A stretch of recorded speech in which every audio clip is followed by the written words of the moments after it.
रात के 11 बज चुके थे। विशाल अपनी सीट पर बैठा खिड़की से बाहर देख रहा था। वो 890 नंबर की ट्रेन से दिल्ली से लखनऊ जा रहा था। पूरी बोगी में सिर्फ 7-8 लोग ही थे। ट्रेन अपनी पूरी रफ्तार में दौड़ रही थी, लेकिन बाहर कुछ भी नजर नहीं आ रहा था, बस गहरी काली रात। कुछ देर बाद ट्रेन अचानक धीमी हो गई और एक छोटे से स्टेशन पर रुक गई, कालरात्रि जंक्शन। विशाल ने यह नाम पहले कभी नहीं सुना था। उसने खिड़की से झांक कर देखा, लेकिन पूरा स्टेशन सुनसान था। कोई यात्री नहीं, कोई आवाज नहीं, सिर्फ पीली रोशनी में जलते कुछ बल्ब। तभी ट्रेन में एक बूढ़ा आदमी चढ़ा, जिसकी आंखें गहरी और चमकदार थीं। उसने बिना कुछ कहे विशाल के सामने की सीट पर जगह ली। कुछ देर तक दोनों में कोई बातचीत नहीं हुई। फिर बूढ़े ने अचानक पूछा, कहाँ जा रहे हो? लखनऊ, विशाल ने जवाब दिया। बूढ़ा आदमी हल्का सा मुस्कुराया। अकेले सफर कर रहे हो? हाँ, क्यों? बूढ़े की आंखों में एक अजीब चमक थी। उसने धीमी आवाज में कहा, बस ध्यान रखना, इस ट्रेन से कोई भी जीवित नहीं उतरता। विशाल का दिल जोरों से धड़कने लगा। उसे लगा बूढ़ा उसे डराने की कोशिश कर रहा है, लेकिन तभी ट्रेन में कुछ अजीब घटने लगा।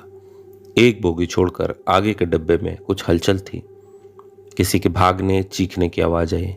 विशाल उठकर दरवाजे की तरफ बढ़ा। तभी उसने देखा कि ट्रेन के फर्श पर खून की बूंदें गिर रही थी और खून धीरे धीरे बढ़ता जा रहा था।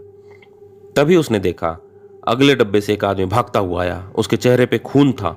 उसने विशाल का हाथ पकड़ा और कांपती आवाज में कहा, ट्रेन ट्रेन यह ट्रेन मौत का सफर है, बच सको तो कूद जाओ। विशाल कुछ समझ पाता उससे पहले ही वो आदमी हवा में उड़ गया, जैसे कोई धुएं में बदल जाए। विशाल ने डर कर अपनी सीट की तरफ देखा, लेकिन बूढ़ा आदमी वहां नहीं था। तभी गाड़ी फिर से रुक गई। विशाल ने बाहर झांक कर देखा, वही कालरात्रि जंक्शन। अभी तो ट्रेन यहां से चली थी, फिर यहीं क्यों आ गई? विशाल के पूरे शरीर में सिहरन दौड़ गई। ट्रेन की कोच में अब सिर्फ सन्नाटा था। सारे यात्री गायब हो चुके थे।